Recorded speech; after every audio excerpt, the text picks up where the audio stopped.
এর পার্টটা যে দেখুনি সে দেখে নাও। আর আমার ড্রেসিং সেন্স খুবই খারাপ। আসসালামু আলাইকুম গাইস, আমি আমান, তোমরা দেখছো আমানের পাগলাম ব্লগস।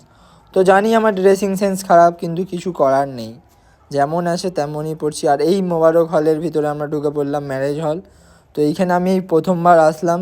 আর এই জায়গাটা প্রপার বাঁকড়ার কী জায়গার মধ্যে পড়ে বা কী নামে পড়ে এই পাড়াটার, অবশ্যই বলবে। তো এখানে আমরা দুদিনের কনে আর বরের সেলিব্রিটির ফটো তুলে নিলাম সাথে। তো এখানে ফটো তুলে আমরা এবারে খাওয়া দাওয়ার ডিসিশান নিচ্ছি, যেহেতু জলদি খেয়ে আমাদের বাড়ির উদ্দেশ্যে যেতে হবে। এখানে খাওয়া দাওয়া কমপ্লিট করে নিলাম, এদের সবার বাকি। তো আমি খাওয়া দাওয়া কমপ্লিট করে আমি আর আমার বন্ধু সেই মাকড়দার ফেমাস জায়গা যেখানে সবাই ফটো তোলে, আমিও তুললাম। তো তোমরা কে কে তুলেছো একটু কমেন্ট করে বলে দাও। আর এখানে আমরা চা খেতে যাওয়ার আগে সানসেট ভিউটা এনজয় করছি। তোমরাও কি এরকম সানসেট ভিউ এনজয় করো বন্ধুবান্ধবের সাথে, সেটা অবশ্যই কমেন্ট করবে।